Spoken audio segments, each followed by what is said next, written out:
hari ini sebagai pembuka acara. Tetap bersama kami di Pro 1 RRI, kanal informasi dan inspirasi. Waktunya kita membuka wawasan untuk mendorong kesetaraan serta menghapus stigma dan diskriminasi berbasis gender. Dialog Pengarus Utamaan Gender. Segera Anda dengarkan Dialog Pengarus Utamaan Gender. Dialog Pengarus Utamaan Gender.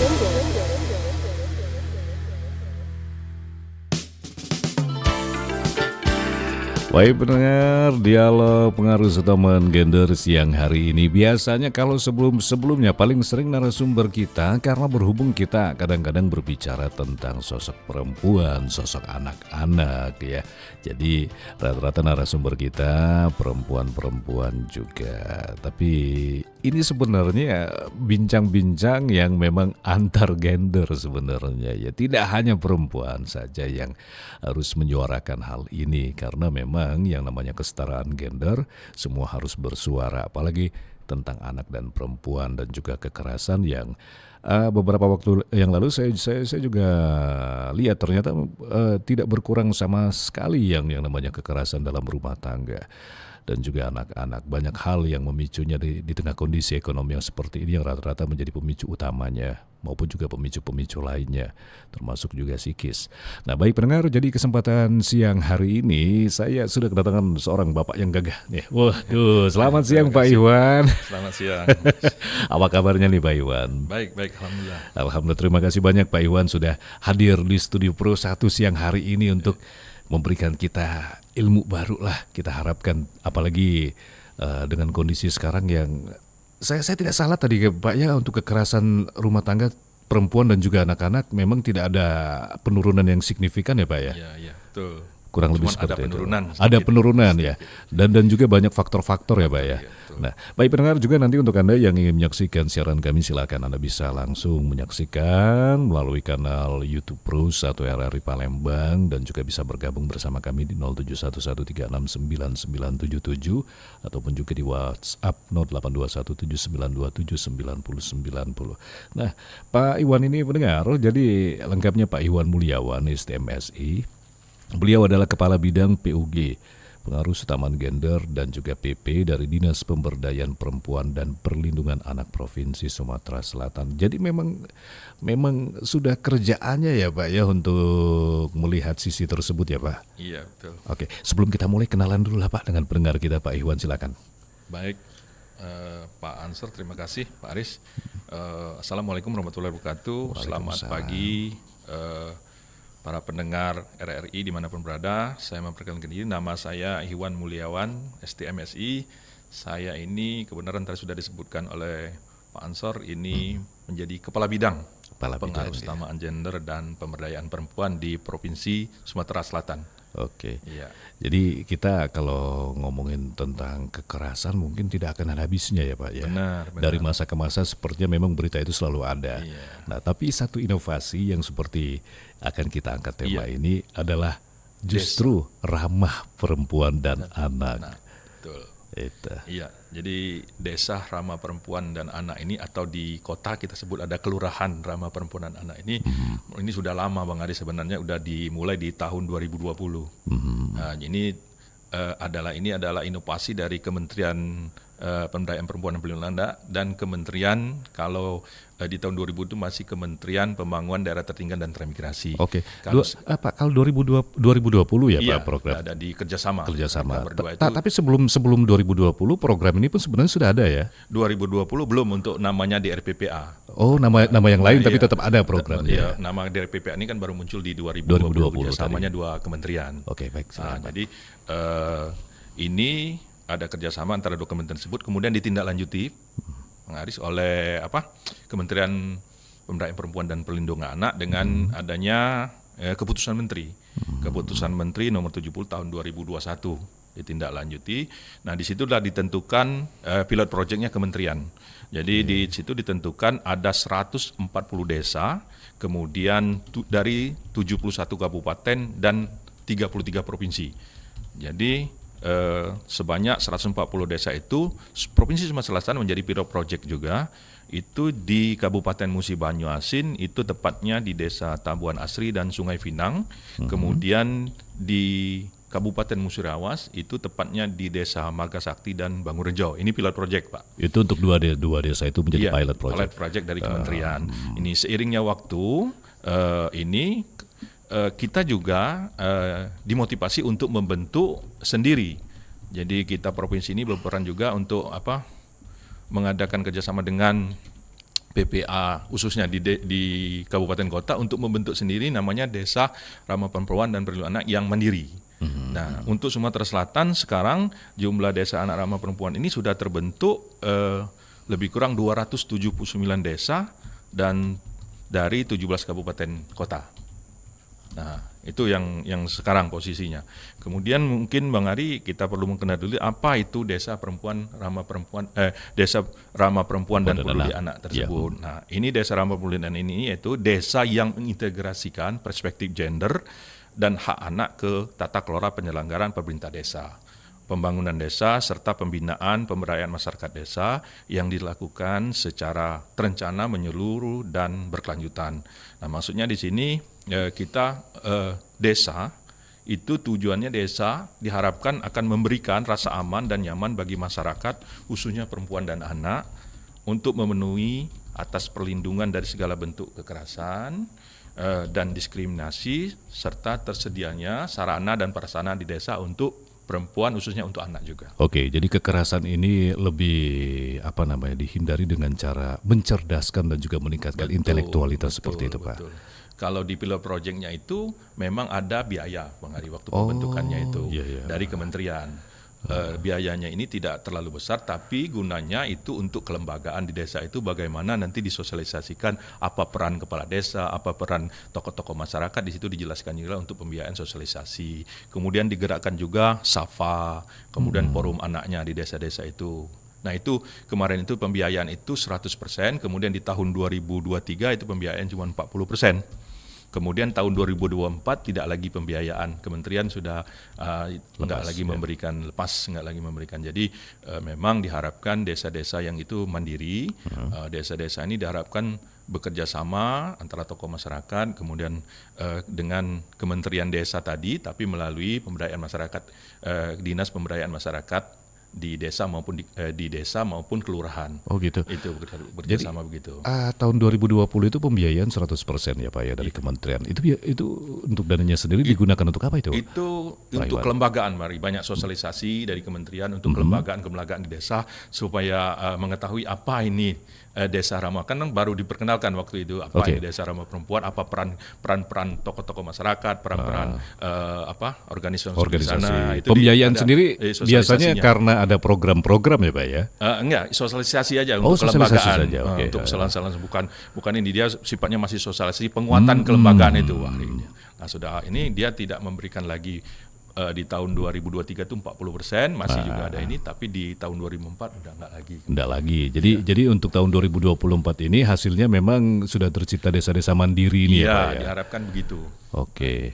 Ini dalam waktu 2020-2025 dengan adanya desa 279 dikurangi desa. 4 dari Pilot Project ya, jadi 275. 275. Iya.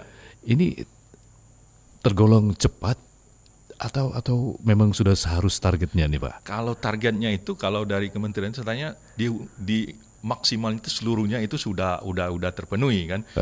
Tapi kita tidak bisa juga membentuk saja tapi tidak ada berkesinambungannya gitu kan ya, untuk Pak, apa dibentuk aja. Kalau membentuknya bisa mudah ya Pak. Mudah, tapi tidak ada di lapangannya gimana kan. Nah, makanya kita Dinas DPPA Provinsi Sumatera Selatan ini berapa kali mengadakan monitoring dan evaluasi terhadap desa-desa tersebut. Ya, kita tidak juga menutupi ada desa yang memang belum mencapai target-target itu. Nah, targetnya itu ada indikator Bang Ari. Saya sebutkan ada 10 kalau dari PPA ini 10 indikator itu. Nah, saya sebutkan satu persatu dulu ya. Silakan Pak. Nah, yang pertama itu adanya pengorganisasian perempuan dan anak di desa. Ini semacam organisasi pengorganisasian perempuan dan anak di desa. Ini bisa juga dari seperti forum anak yang saya sebutkan tadi, PKK, kemudian kader Sapa, Posyandu. Nah, itu bisa dimasuki. Kemudian yang kedua, tersedianya data pilah tentang perempuan dan anak. Jadi kebanyakan sudah ada di desa itu datanya, tapi data untuk jenis laki-laki dan perempuan, anak yang berapa belum diperluas lagi. Misalnya data penyandang disabilitas anak berapa, anak yang belum sekolah misalnya tidak dapat sekolah harus didata juga kan, ada berapa yang sudah harusnya sekolah tapi tidak sekolah ada berapa. Nah itu kita dorong setiap kelurahan atau kepala desa yang kita ini kita dorong untuk mendata tersebut. Nah inilah masukan dari Monep kita. Kemudian yang ketiga itu tersedianya peraturan desa tentang perempuan dan anak. Nah ini juga ada beberapa desa yang sudah membentuk peraturan-peraturan yang memihak kepada perempuan dan anak. Ini sangat berpengaruh sekali kan. Kemudian yang keempat tersedia pembiayaan dari keuangan desa dan dana lainnya. Nah ini perlu saya sampaikan, pembiayaan ini memang tidak ada dari kementerian maupun dari kita, sehingga desa kan sudah punya dana desa. Iya. Nah saya jelaskan di sana bagaimana kepala desa menginovasi biaya-biaya tersebut dikaitkan dengan indikator-indikator dari 10 tadi, baru 4 yang saya sebutkan tadi. Misalnya nanti tersedianya peraturan desa, misalnya dibentuk bagaimana untuk perempuan, apakah ibu-ibu ini diberdayakan, bagaimana nanti dana-dana itu dikelolanya bagaimana. Nah kemudian yang kelima adanya persenjataan keterwakilan perempuan di pemerintah desa. Nah ini juga kita perlu dorong kepala desa untuk jangan sampai di struktur desa, baik struktural maupun struktur desanya tidak ada perempuan di sana, Pak. Bang Haris, kita mohon supaya memasukkan berapa perempuan lah di sana, kota untuk perempuan. Jadi baik di kelembagaan desanya, badan pemberdayaan masyarakat desanya maupun di susunan pengurus di kelurahan atau desa. Oke. Nah, kita. Kemudian yang kelima itu peningkatan ekonomi. Nah yang saya sebutkan tadi kan, ekonomi ini memang penting, perempuan dan persentase perempuan di wirausahaan. Nah, jadi itu penting juga mendorong ini. Nah, bagaimana kepala desa juga UMKM di sana dengan adanya dana desa bisa membuat program kebijakan-kebijakan yang berpihak pada perempuan untuk usaha-usaha ekonomi UMKM-nya. Nah, itu juga disebutkan di sini. Kemudian yang ketujuh, Mas Aris, terwujudnya sistem pengasuhan berbasis anak. Jadi ini dipastikan tidak ada anak yang mengasuh dan terpenuhi hak-haknya. Hak-haknya itu apa? Tentunya hak pendidikannya yang terutama dan hak kesehatan anak itu. Yang penting itu hak kesehatan dan pendidikan dulu. Nah, itu harus terpenuhi. Nah, itu yang. Kemudian yang ke-8 tidak adanya kekerasan terhadap perempuan dan anak dan korban tindak lanjut perdagangan orang. Nah, ini juga didorong bagaimana di desa itu tidak ada kekerasan.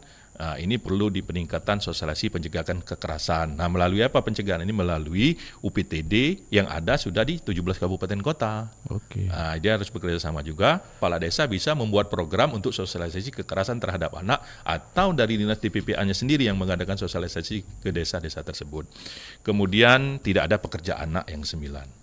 Nah, yang ke-10 ini tidak ada perkawinan anak. Nah, ini juga peran tokoh masyarakat diperlukan di sini. Kemudian ada Dinkes mungkin yang berperan, BKKBN dan sosialisasi dampak perkawinan anak terhadap kesehatan. Itu yang perlu kita dorong terus kalau dari DPPA.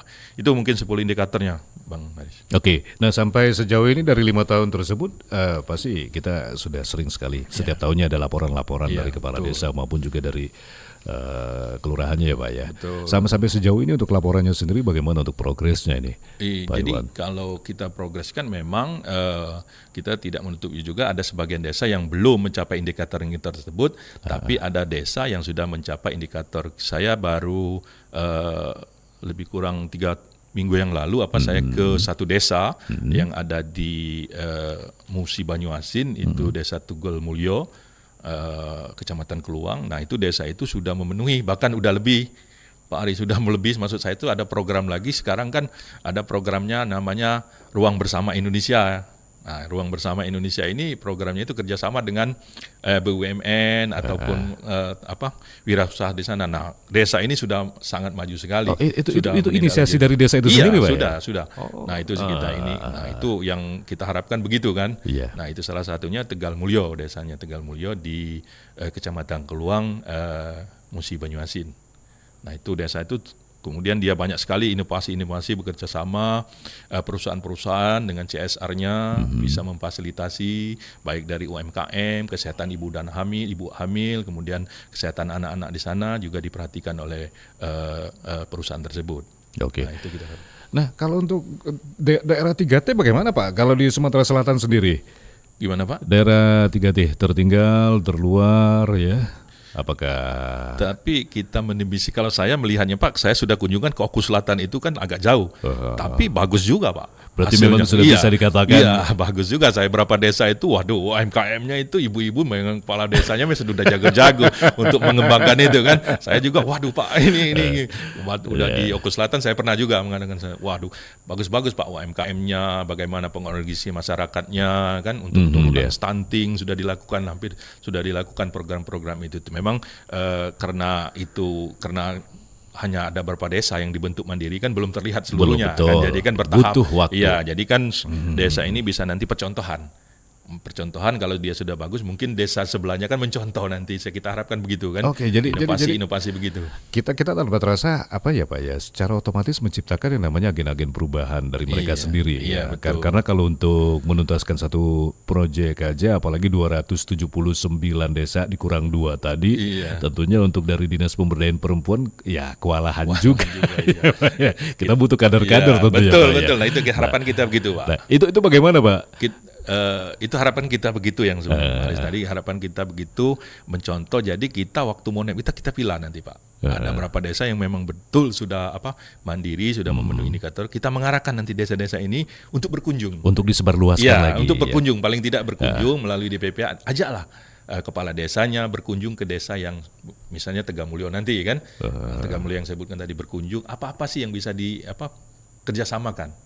Nah, kita harapkan nanti informasi inilah, kalau memang kita mau mendata satu desa itu memang nggak bisa juga Pak. Kita keterbatasan ini kan, waktu sama keterbatasan kita mengunjungi satu desa itu kan ada perjalanan dananya juga kan. Betul. Nah, itu keterbatasan itu. Tapi kita secanggihnya informasi sekarang sudah canggih, melalui WA kan kita bisa nanti informasikan bahwa silakan berdiskusi dengan desa ini. Kalau desa ini bisa mencontohkan beberapa desa, ya silakan kita buka ruang begitu aja Pak Aris. Oke, jadi memang paling efektif adalah menciptakan community antar desa ya Pak ya. Iya betul. Nah, ini juga mereka saling bisa berbagi informasi dan juga saling support tentunya Pak ya. Iya betul. Nah, ini program jangka panjang ini kan Pak. Jadi begini, program di RPPA ini Pak Ari, sebenarnya programnya dari kementerian yang lama. Jadi kementerian yang masih Bu Bintang Puspayoga. Nah, setelah kementerian ini setelah kabinet dibentuk lagi kan menterinya berubah dengan Ibu Marilazini. Nah, kementerian baru ini tidak merubah namanya, tapi dia menamakan lagi RBI. Tapi awalnya itu dari RPPA ini dikembangkan jadi RBI. Jadi indikator-indikatornya tadi ditambah lagi, itu yang saya sebutkan program kolaborasi dengan beberapa pihak. Pentahelix beberapa pihak, program-program ini. Tapi tidak melepas dari DRPPA tadi, programnya tetap itu indikator, tapi lebih dikembangkan lagi program-program itu. Kalau 10 indikator tadi kan tidak adanya kerjasama. Betul. Nah, jadi memang kita sambil membaca situasi apa saja yang akan diperlukan ke depannya dan program-program baru itu dikembangkan lagi. Akan lebih ini lagi desa-desa itu. Oke. Dan ini pun juga sampai sejauh ini kalau kemarin mungkin kita sebagai pencetus dari pihak-pihak utama ya Pak ya, termasuk dari Dinas Pemberdayaan Anak dan Perempuan menjadi motornya yang kemudian akan tadi kita akan lanjutkan karena ini bisa dikatakan lintas sektor kan Pak. Betul. Tentunya harus ada kerjasama seperti Bapak katakan tadi dari CSR dan segala macam. Nah, untuk kolaborasinya sendiri bagaimana itu Pak? Kalau kita provinsi kan kita karena wilayahnya desa itu di kabupaten kota, kita melibatkan DPPA kota atau kabupaten yang bagaimana untuk mendorong desa-desa ini bekerja sama dengan CSR yang ada di desanya. Tapi saya lihat memang perusahaan-perusahaan ini memang antusiasnya tinggi sekali untuk membantu desa-desa di mana wilayah mereka ada lokasi mereka berusaha di sana. Misal PT ini beradanya di situ. Memang mereka sudah bekerja sama. Saya lihat banyak perusahaan itu sudah bekerja sama. Tinggal lagi kita ini menambahkan lagi kan, kena ada DRPPA ini didorong lagi supaya lebih meningkat lagi bantuan-bantuannya itu. Betul. Itu diharapkan itu kan lebih besar lagi dia dengan dia juga punya dasar yang kuat juga kan memberikan bantuan. Ini indikator ini belum terpenuhi misalnya. Termasuk juga program pendidikan yang akan dimasukkan juga seperti betul, itu. misalnya kita sebut apa sarana dan prasarana belum, mungkin CSR ini bisa membantu apa sih ini, apakah perpustakaan di buku-buku untuk anak kan bisa meluas kayak ini, memang harus begitu kan, sarana-sarana ini diperlukan, perpustakaan desa harus ada, jadi diciptakan begitu untuk anak, ruang bermain anak ada nggak di desa, walaupun di desa kan ruang memang banyak tapi diciptakan itu, kita berusaha untuk itu. Oke, jadi memang lebih ke desa yang berdaya, desa yang sejahtera seperti itu ya Pak ya. Desa yang membersihkan rasa aman dan nyaman. Nah itu dia. Ini salah satu hal yang kalau ngomongin tentang kekerasan ya hanya dicegah sampai kapanpun akan tetap ada, akan lebih baik memberdayakan seperti itu. Paling tidak ini kan berpengaruh sekali terhadap kekerasan tadi yang disebutkan Bang Haris tadi, karena tokoh masyarakat kan berperan di sini, sangat berperan. Kepala desa dan struktur desanya sudah berperan juga. Nanti mereka kalaupun ada kekerasan, paling tidak mereka bisa membuat aturan-aturan untuk mencegah dari terjadi kekerasan itu. Kemudian yang saya sebutkan tadi kan ada regulasi yang harus dibuat oleh desa. Nah, regulasi inilah yang membatasi nanti apakah apa-apa yang disebutkan di situ untuk membatasi ada kekerasan, terutama perkawinan anak ini bisa juga dicegah kan. Betul. Perkawinan anak ini ya salah satu mengakibatkan stunting kan kena perkawinan anak juga. Nah ini kan bisa bekerja sama kepala desa. Kemudian kita di kabupaten saya berharap juga kerjasamanya dengan beberapa pihak yang saya sebutkan tadi, Dinas Kesehatan, BKKBN kalau ada di kabupaten itu kan langsung bekerja sama bahwa inilah desa ramah perempuan dan perlindungan anak ini, berapa indikator harus terpenuhi ini. Jadi kata Bang Haris tadi harus melibatkan banyak pihak gitu ya. Tidak bisa kita bekerja di sendiri. Jadi melibatkan banyak, tapi kita bisa mendorong terus. Betul. Karena kita kalau berbicara tentang perempuan dan anak, ini mungkin memang tugasnya dari Dinas Pemberdayaan Anak. Tapi kita tidak berbicara itu, kita berbicara tentang manusia ya Pak ya. Betul. Jadi tugas semua orang. Tugas semua orang yang berperan. Karena tidak bisa juga di dinas DPPA itu kan banyak keterkaitannya. Kalau pendidikan kan ke dinas pendidikan. Pendidikan betul. Iya, banyak betul nanti ke dinas ini, dinas itu. Gak bisa kita berbicara langsung. Iya, ada sektornya bagian masing-masing. Yang penting untuk satu program ini kita sudah bisa kita katakan sukses lah ya Pak ya. Iya. Dan ini akan menular ke desa-desa yang lain. Terus Bang Hari, kita terus mendorong desa-desa lain untuk terbentuk, dan kita juga menselaraskan dari program kementerian yang saya sebutkan tadi, Ruang Bersama Indonesia itu. Jadi kita ada program-program ini kita sosialisasikan lagi, nanti kalaupun sudah ada petunjuk juknisnya kan dari kementerian kita bisa langsung nanti. Tapi cikal bakalnya itu tetap di RPPA itu, dasarnya itu dari RPPA. Oke, tinggal penambahan aja lah, di inovasi lagi kan. Supaya lebih terutama itu tentang melibatkan perusahaan-perusahaan ada yang di desa itu. Oke, ini juga dari pihak instansi juga termasuk pengajaran hukum ya Pak ya, secara dasarnya kan. Tentang bagaimana cara mungkin kekerasan dan hal-hal lain tadi seperti betul pernikahan. Yang saya sebutkan tadi, ada poin kekerasan itu ada sosialisasi nanti diharapkan kan biar melek gitu. Iya, hukum betul. Itu kan di DPPA itu kabupaten kota itu ada UPTD teknisnya itu. Nah ini yang berperan untuk mensosialisasikan nanti apapun undang-undang atau apa ini disosialisasikan ke masyarakat, karena jujur aja masyarakat ini banyak belum tahu, mengadunya kemana itu banyak yang belum tahu juga kan. Betul. Kadang saya pun monem itu Pak kalau ada kekerasan itu mengadunya kemana. Nah saya juga bekerja sekarang kebenaran hadir dari DPPA kabupaten kota, kita jelasin kabupaten kota yang menjelasin bagaimana prosedur dari apa yang akan dilakukan oleh seseorang apabila dia mendapatkan kekerasan atau gimana. Berarti kita juga menghadirkan para konselor untuk konseling ya Pak ya? Ya kalau ada biasanya kan di PPA itu ada juga yang belum Pak, itu yang ini kita. Tapi tindakan ini kan terus ditingkatkan oleh setidaknya mereka tahu mesti kemana gitu ya Pak. Paling tidak kabupaten ini mengawal, yang ini tidak dibiarkan kan, dikawal kemana nanti ini. Oke, ini kira-kira dengan kondisi kita mengubah cara pikir ya Pak ya. Cara pikir secara kecerdasan dan juga intelektual secara perlahan, apakah akan mengubah pola kehidupan mereka juga Pak? Saya lihat kalau di RPPA ini dan terbentuk ini, saya lihat kalau di Tegal Mulyo ini pola pikir masyarakatnya udah agak ini Pak. Mungkin saya juga agak bingung kan. Mereka sudah melek betul dari segi pengolahan keuangan. Saya lihat dari kesehatan, ibu-ibunya, inovasi ibunya sudah banyak sekali. Nah saya lihat mungkin sudah berubah. Memang ada beberapa indikator ini kan diwujudkan semua seperti tidak ada kekerasan. Mereka juga bekerja sama dengan tokoh agama, bagaimana diadakan ini, PKK-nya jalan di sana tuh, forum anaknya jalan semua. Bapak kegiatan itu banyak. Kemudian mereka juga ada ruang bersama untuk olahraga. Nah ini perlu juga untuk olahraga santai-santai. Mereka mengadakan itu juga olahraga poli. Itu hasil dari kreativitas mereka sendiri ya Pak ya? Mereka mengembangkan itu dari DRPPI kita mendorong kan. Jadi mereka banyak betul kalau di desa itu. Cuman ada juga desa yang belum, tapi sudah bergerak juga, mungkin bertahap. Nggak bisa langsung hari. Oke. Karena kan banyak itu. Betul, Iya. untuk 279 dan akan terus bertambah lagi, terus nanti bertambah. Tapi kita tidak menginginkan juga bertambah Bertambah, saja, tapi tidak kosong ada gitu. Kosong itu tidak juga menginginkan begitu kita. Kalau Sumatera Selatan, insya Allah lah banyak desa-desanya udah tahu di RPPA ini. Makin nambah desa, makin butuh sumber daya manusia nih Pak. Iya betul.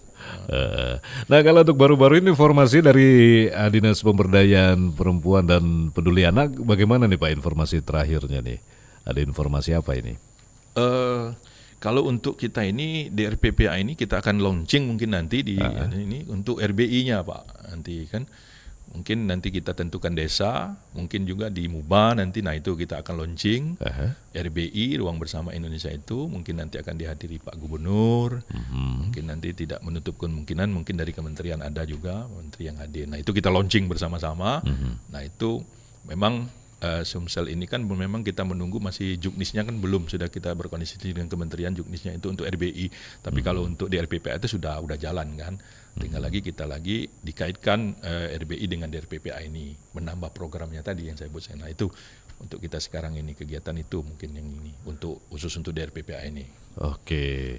Nah kalau untuk kreativitas dari ibu-ibu, biasanya mereka kan bisa dikatakan UMKM apapun juga akan mengelola kekayaan desa masing-masing ya Pak ya. Betul. Sampai sejauh ini kalau dari Pak Iwan lihat, mereka yang paling menonjol apa nih Pak? Kalau untuk UMKM selama ini saya melakukan kunjungan beberapa desa itu memang dari masih dari jual-jual penjualan kue kayak itu, kerupuk di desa gitu, yang itu kerupuk. Kemudian apalagi ada kerupuk itu berasal dari sumber daya yang ada di sana, misal kerupuk dari pisang, kerupuk dari ubi, masih pengelolaan di UMKM di sana.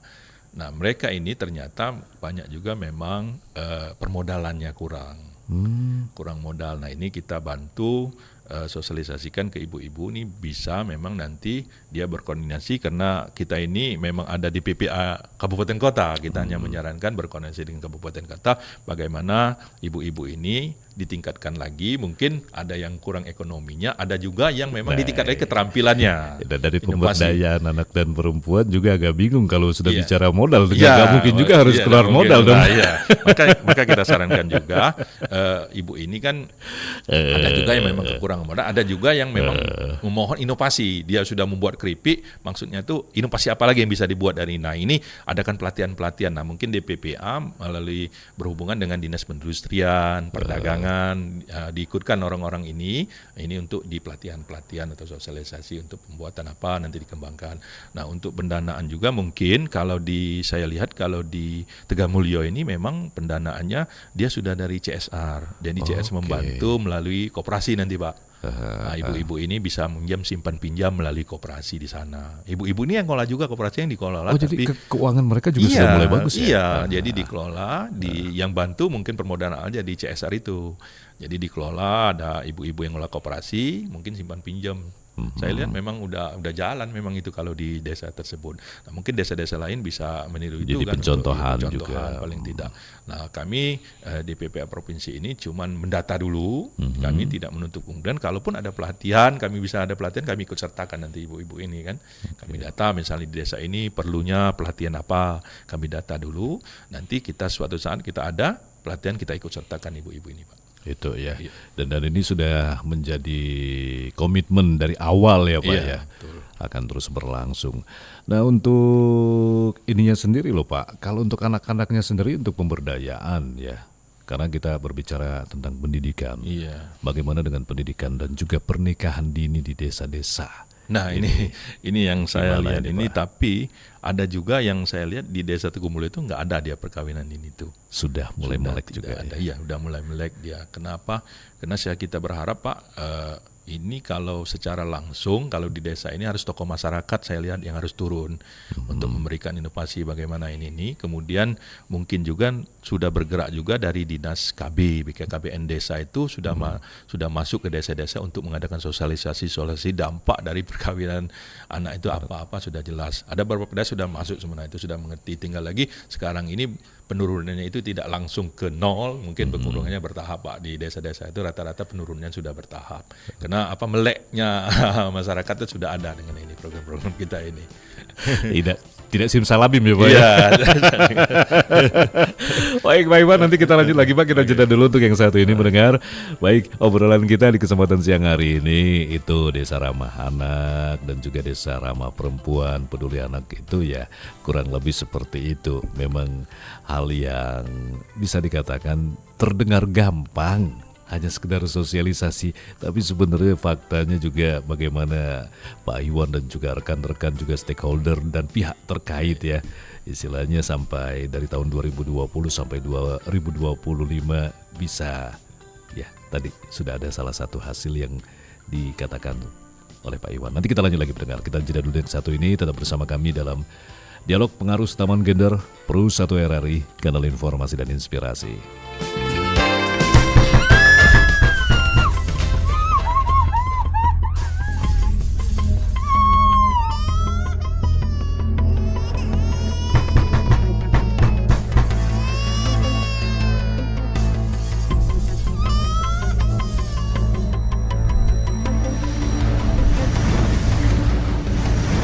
Stop kekerasan pada anak dan perempuan.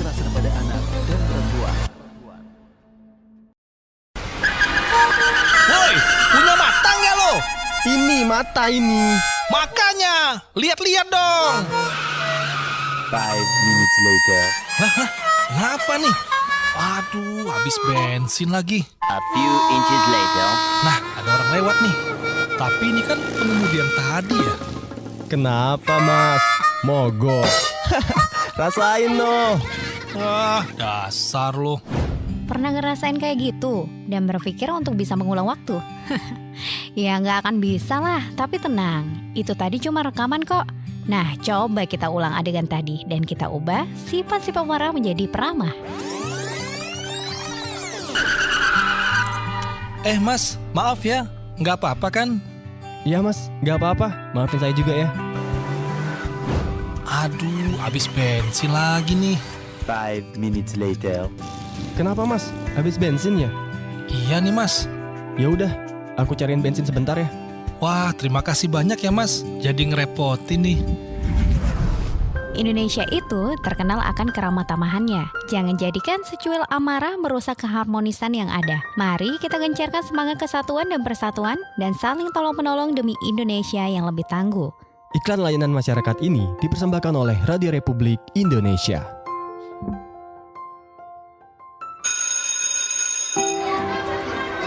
Teman-teman bahagia sekali pulang sekolah.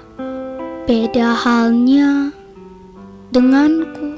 Kamu yang gak becus mengurus rumah tangga. Aku selalu takut pulang ke rumah. Takut ketika melihat orang tuaku selalu bertengkar. Ayah selalu marah dan memukul ibu.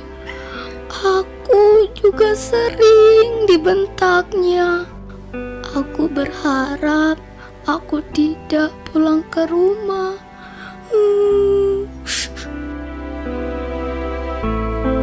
Stop kekerasan terhadap perempuan dan anak.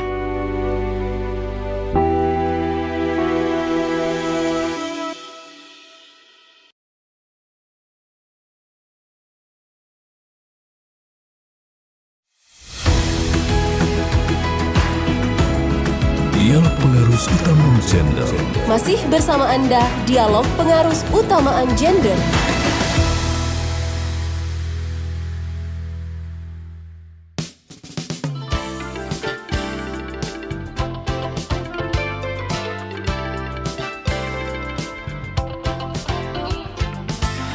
Baik, mendengar masih dalam dialog pengaruh setoman gender ya. Jadi memang menarik sekali kalau berbicara tentang hal sosial, terutama tentang ramah perempuan dan peduli anak yang terfokus kali ini di desa atau kelurahan. Sebenarnya seperti yang disampaikan namanya berbeda, tapi programnya juga dari program lama dan terus berkembang sampai sekarang. Jadi kalau dibilang tidak ada kepedulian, salah besar ya. Justru yang akan dilakukan ini memang untuk jangka panjang. Dari sejak lama memang sebenarnya sudah ada ya Pak ya program-program seperti ini. Mungkin beda kementerian, beda nama, hanya beda nama. Iya. Program tetap sama, tetap sama yang jelas untuk kesejahteraan masyarakat dan semuanya juga akan berubah. Kita nggak tahu nih. Kalau sekarang seperti yang Pak Ihwan katakan, ada penambahan program. Karena memang ada perubahan pola hidup, pola pikir dan juga tentang yang namanya teknologi. Nah seperti itu. Kita nggak tahu nih 10 tahun nanti programnya seperti apa ya Pak? Gitu. Lagi ya. Itu. Iya betul. Jadi banyak sekali termasuk juga pihak-pihak yang terlibat. Makanya saya bilang tadi lupa Iwan, ini memang bukan hanya PR Dinas Pemberdayaan Perempuan dan Peduli Anak saja, tapi memang lintas sektor ya Pak. Lintas sektoral melibatkan banyak OPD kalau kita nih Pak. OPD. Jadi kesehatan, dinas kesehatan, pendidikan, dinas pendidikan, dinas sosial, untuk ekonomi, dinas perdagangan, dinas perindustrian itu harus terlibatkan. Khususnya dinas koperasi. Jadi kan koperasi Merah Putih kan lagi kesehatan juga bukan hanya sekedar kesehatan fisik, tapi juga kesehatan secara rohani ya Pak. Rohani, betul. Jadi semua pihak, Departemen Agama, kita melibatkan perkawinan anak ini kan juga berperan Pak Aris. Dan juga bukan dari para dinas maupun swasta, tapi juga tokoh masyarakat ya Pak. Tokoh masyarakat itu harus juga ini. Beberapa desa sudah menggunakan tokoh masyarakat. Kita juga menganjurkan tokoh masyarakat dalam mengambil keputusan, regulasi tokoh masyarakat dilibatkan Pak. Jadi tokoh masyarakat di beberapa desa itu memang tokoh masyarakat lebih didengar daripada misalnya pemerintahnya itu kepala desa. Kepala desa juga Pak kita mengundang ini, kalaupun ada acara kita tetap mengundang tokoh masyarakat karena tokoh masyarakat sangat kami hormati di desa ini katanya. Oh iya betul itu Pak kata saya. Dengan tokoh masyarakat ini bukan saja ini Pak, mungkin dari pengalamannya nanti kan ada dari saya lihat dari beberapa desa itu memang dari guru pensiunan guru yang sudah mengerti memang ini lebih paham situasi desa. Nah ini yang dilibatkan oleh kepala desa atau lurah-lurah ini. Oke, di sini kalau dari Dinas Pemberdayaan Perempuan dan Perlindungan Anak bisa dikatakan memfasilitasi ya Pak ya. Betul Pak. Nah itu memfasilitasi dalam hal apa aja itu Pak? Kita memfasilitasi khususnya untuk kalaupun desa ramah perempuan dan perlindungan anak ini, kita juga nanti salah satunya kita mengundang itu setiap tahunnya kita mengadakan semacam rapat atau rakor lah untuk desa ramah perempuan dan perlindungan anak. Jadi kita mengundang seluruh desa-desa yang ada, kita berdiskusi di sana, kita melibatkan narasumber dari kementerian. Jadi kita bisa berdiskusi, bisa bertanya, bisa juga apa-apa keluhan dari desa untuk menjalankan ini. Kita fasilitasi di situ, salah satunya itu program itu Pak. Bagaimana kepala desa khususnya ini dia bisa menjalankan 10 indikator tersebut dengan cepat dan tepat sasaran dan masyarakat perempuan dan anak merasa nyaman. Nah ini kita buka ruang untuk diskusi dengan kementerian narasumbernya. Kemudian untuk dana desanya kita biasanya juga mengundang dari kementerian desa tertinggal yang untuk berbicara bagaimana kepala desa ini kan banyak yang kurang paham juga Pak di RPPA ini kan salah satunya bagaimana penggunaan. Memang dana ada tapi mereka takut juga penggunaan dana ini. Tapi setelah kita jelaskan bahwa ini ada kerjasamanya dengan Kementerian Desa, kemudian kita juga menghadirkan narasumber dari Kementerian Desa, itu dapat saling komunikasi. Kepala desa juga bisa mengerti, oh ini bisa Pak, ini bisa. Nah, Oke, bagaimana regulasinya? Iya, nah itu yang mereka belum ini kan. Nah kita mencoba memfasilitasi, membuka itu dulu. Mereka bisa berkomunikasi dengan ini, jadi di Dinas Pemberdayaan Masyarakat desanya bisa tahu juga, oh ini karena ada beberapa kabupaten yang belum mengetahui ada hubungan begini. Nah itu yang kita dari DPPA yang membuka ruang itu Pak bisa memfasilitasi sehingga komunikasi antara kepala desa dengan dinas di kabupaten itu bisa berjalan terbuka. Ya. Sampai sejauh ini berjalan dengan lancar ya Pak ya. Tapi saya yakin gak mungkin berjalan lancar sepenuhnya. Selalu pasti ada yang namanya kerikil-kerikil. Pasti itu Pak, ada itu. Tapi yang jelas dua maksud saya dua yang saya sebutkan tadi, DPPA dengan Kementerian Desa melalui BPA Dinas Pemberdayaan Masyarakat Desa sudah tahu kan, wah kalau dana desa kan ke sini, kalau kelembagaannya ke DPPA misal memfasilitasinya. Oke, jadi memang ada fokus masing-masing ya Pak ya. Yang pasti dari Dinas Pemberdayaan Perempuan dan juga Peduli Anak akan mengarahkannya kemana seperti itu. Kalau kemarin itu kan tahunya di DPPA semua Pak, apa-apa di DPPA karena ini masalahnya di DPPA masalah. Jadi bingung mau jawab apa ya. Tapi kan program ini kan program 2 kementerian. Iya, jadi kan kita buka ruang itu. Oke, ini kalau boleh saya tahu ini Pak Iwan, biasanya kita kan berbicara tentang manusia nih Pak ya. Jadi segala macam, apalagi agak menjadi tugas yang berat juga bagaimana cara masuk ke ruang lingkup mereka yang mungkin dari Pak Iwan sendiri ya ini asing dan baru, mungkin dengan pola-pola yang berbeda. Kalau kendala-kendala sendiri yang dihadapi bagaimana nih Pak?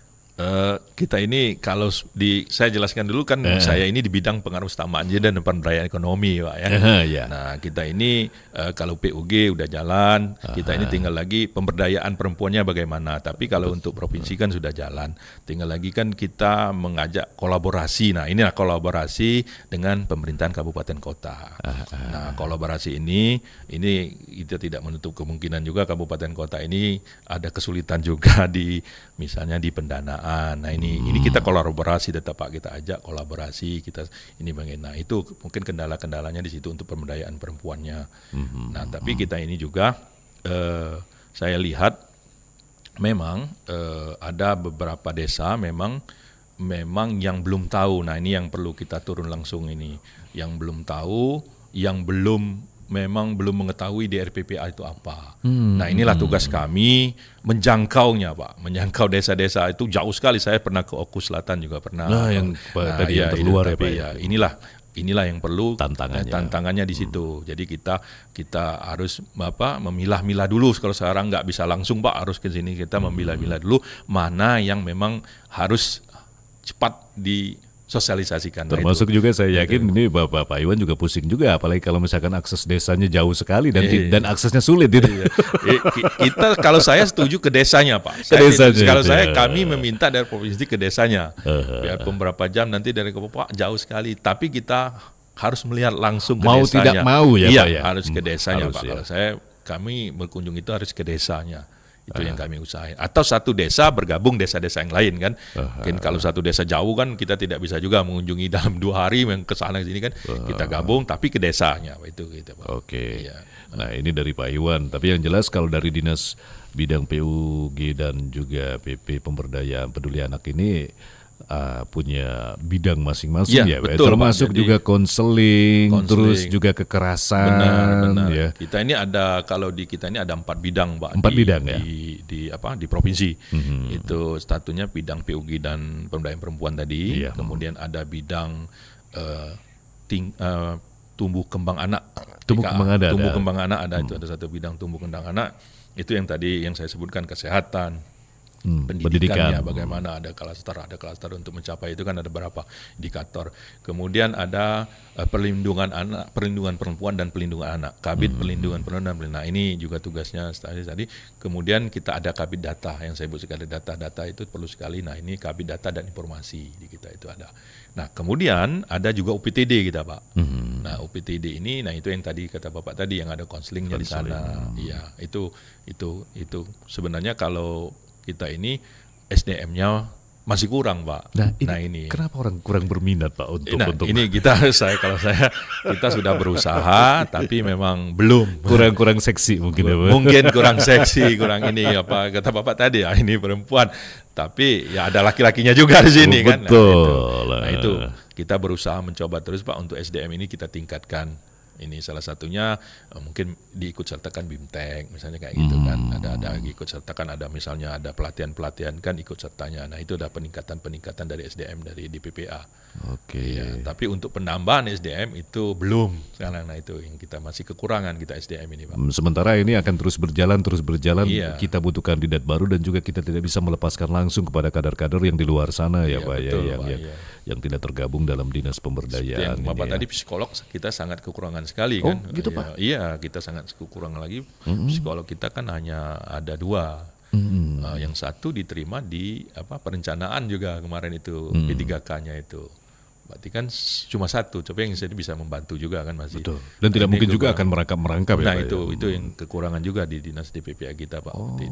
Itu saya lihat juga di kabupaten juga konseling yang kata Bapak tadi yang dari psikolog ini agak kurang juga masih. Tapi kabupaten ini sudah mencoba meminta juga ke BKD-nya seperti kita, tapi belum mungkin bertahap mungkin dari BKD kan diberikan psikolog ini untuk kebutuhan UPTD tadi, Pak. Oke, jadi kemandirian dari masyarakat untuk pemberdayaan perempuan maupun anak-anak memang sangat diperlukan di sini ya, Pak, ya? Iya, betul. Kita melibatkan juga organisasi perempuan, Pak. Jadi beberapa organisasi perempuan kan kita libatkan, bekerja sama juga kita untuk meningkatkan pemberdayaan perempuannya maupun pelindungan anaknya itu. Jadi kita libatkan organisasi perempuan, penyandang disabilitas misalnya begitu kan, organisasi perempuan anak berkebutuhan khusus ini ada juga, Pak. Kita libatkan juga organisasi ini sehingga bekerja sama lah kita mengadakan nanti kebutuhan mereka misalnya dari ibu-ibunya kita juga kita adakan sosialisasi pelatihan untuk pembuatan kayak gitu untuk. Oke. Iya. Ini kalau misalkan Pak Iwan turun ke lapangan bersama rekan-rekan dan tim juga ya, Pak, ya. Biasanya untuk turun ke lapangan ini akan melihat prioritas yang seperti apa, Pak? Oh, kalau kita khususnya di bidang saya, Pak, ya. Iya. Kita salah satu tadi kan Monep. Kita melihat keadaan di desa langsung, apa tindakan desa, apa yang sudah diperbuat desa. Nah ini kan mungkin banyak kekurangannya nanti. Kita coba mendorong yang seperti saya sebutkan tadi. Misalnya desa ini memang stuntingnya tinggi. Kita mendorong dinas kesehatan khususnya di kabupaten itu bagaimana, apakah sudah ada sosialisasi di daerah tersebut. Nah bagaimana misalnya soal anak yang kekerasan terhadap anak, bagaimana UPT di kabupaten kota, apa sudah melakukan sosialisasi, apa sudah melakukan tindakan di sana. Nah kita mencoba menghimpun itu, kita mendorong, Pak. Jadi memang berdasarkan hasil laporan juga, Pak, ya? Iya, kita ini nggak bisa ke provinsi ini kan kita hanya mendorong dulu, Pak. Betul. Kabupaten kota, karena ada kabupaten kota. Kalau mau bicara prioritas, semuanya prioritas ya, Pak. Betul. Kita ini kan harus koordinasi juga dengan kabupaten kota, Pak. Kita nggak bisa langsung. Pak Iwan, ini gak berasa ini obrolan kita sudah di penghujung kebersamaan ini, Pak Iwan. Ini kalau bicara ini kita nggak ada habis-habisnya mengenai pemberdayaan, banyak sekali hal, banyak sekali sektor yang bisa kita lihat ya. Nah ini dari apa yang kita sampaikan mengenai desa dan kelurahan ramah perempuan juga peduli anak atau DKRPPA. Iya. K-nya itu kelurahan, Pak. Kelurahan. Desa atau kelurahan. Desa atau kelurahan di strip KRPPA itu disingkat. Nah, ini ada yang ingin disampaikan kepada masyarakat, Pak? Iya. Baik, terima kasih, Pak. Saya cuma menjelaskan bahwa ada beberapa desa di kabupaten kota di Sumatera Selatan ini sudah ada terbentuk desa ramah perempuan dan peduli anak. Nah, mungkin salah satunya kalau Bapak Ibu yang sudah mengetahui, mungkin dari kepala desanya saya menganjurkan ada 10 kantor yang bisa dipenuhi di sana. Itu juga bisa nanti bekerja sama dengan DPPA-nya nanti atau untuk peningkatan indikator tersebut. Nah, kita juga berharap perusahaan-perusahaan itu harus juga membantulah. Karena dari PPA ini memang ada programnya nanti Ruang Bersama Indonesia, Pak. Itu berkolaborasi dengan perusahaan-perusahaan BUMN yang ada di khususnya ada di desa tersebut. Nah ini mungkin selama ini kan memang dari PPA ini banyak, biarpun sudah 5 tahun berjalannya, hampir 5 tahun, banyak yang belum tahu juga, Pak. Dari PPA itu apa. Nah ini dari PPA ini memang memberikan rasa nyaman untuk perempuan dan anak. Nah dan disitulah memberikan rasa nyaman banyak sekali keterlibatan dari pemangku kepentingan, kemudian banyak sekali melibatkan khususnya tokoh-tokoh masyarakat, juga dari media perlu juga Pak. Saya sebutkan dari PPA ini perlu juga disosialisasikan. Misalnya mungkin di desa ini sudah ada dari PPA, nah media juga bisa berkolaborasi, mempromosikan, paling tidak mempromosikan hasil-hasil usaha di sana Pak. Salah itu satu yang bukti perlu. nyatanya ya, bukti Pak, ya? nyata ekonomi dan itu. Tapi kita tidak tahu Pak, banyak sekali hasil-hasil Pak. Saya juga ke mana ya, Oku Timur itu ada dari kayu, dari patok kelapa Pak, dibuat apa itu. Nah itu kan belum terangkat itu Pak. Nah itu mungkin media yang bisa, ada kerajaan ini di ini. Nah itu berarti kita butuh data dari Bapak juga nih. Bisa juga Pak. Saya juga di waktu saya ke Monep itu kan ke desanya langsung ditunjukkan, ini Pak kami ini. Wah bagus sekali Pak itu Pak. Itu hasil-hasil dari kerajaan mereka itu. Nah ini kan belum terekspos ya Pak ya, kan. ke Itu di permukaan. Oku Timur itu Pak, ada Pak, itu bagus sekali juga itu kan, belum terekspos. Nah itu kita perlu juga bantuan media Pak juga. Nah itu mungkin itu saran saya Pak. Oke. Pak, satu lagi Pak, apakah ini ada dari program ini, apakah ada kompetisi tingkat nasionalnya atau bagaimana Pak? Nah ini yang kalau untuk DRPPA ini kemarin sudah ada Pak, cuman waktunya itu kita belum tahu kan kapan apa diadakan. Mungkin ini kalau di kementerian itu sudah ada nanti, tapi masih mereka ini kan yang mereka, maksud saya mereka itu pilot project. Mereka belum mengembangkan yang kita laporkan sudah mandiri ini. Nah mungkin saya sudah koordinasi akan dikembangkan juga yang mandiri ini nanti Pak. Yang mandiri ini bisa dilihat, kami sudah mengajak juga Pak Tegal Mulyo ini, sudah saya ajak ke kementerian juga kami untuk melaporkan apa-apa yang telah dikerjakan oleh desa ini. Jadi tinggal lagi kementerian melihat kan bagaimana desa ini sudah dinilai, desa ini kan sudah dihadapkan mereka bahwa sudah ada semua dari 10 indikator, ditambah lagi program yang mereka baru di RB ini sudah ada di sana. Nah itu kita harap desa-desa inilah yang bisa kita juga berkunjung aja ke desa, kita nggak munculkan, nggak mungkin Pak. Kita lapor terus. Apa hasil di desa itu kita laporan langsung ke kementerian juga. Oke, kita harapkan ini juga akan berlaku dengan desa-desa lainnya ya Pak ya. Kita harapkan juga kementerian memperhatikan itu Pak, desa-desa ini. Paling tidak diberi apalah nanti kan. Kalau sekedar menciptakan mudah ya Pak. Ya, itu kita harapkan juga. Mau 500 desa juga oke dalam 1 tahun ya. Mereka juga, desa juga mengharapkan itu Pak. Mereka sudah ini kan ditampilkan ada apalah.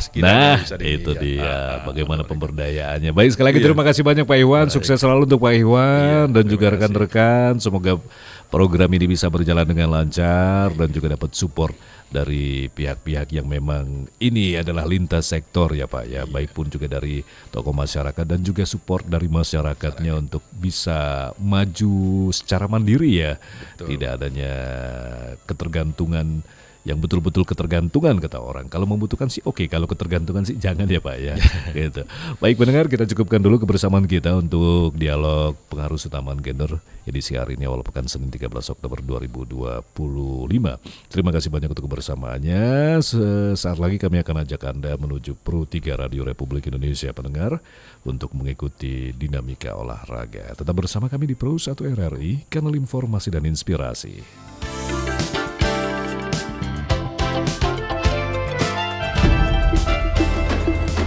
Kesetaraan bukan sekedar cita-cita, tapi fondasi bagi masyarakat yang adil, inklusif, dan maju. Baru saja kita dengarkan bersama dialog pengaruh utamaan gender. Sampai jumpa.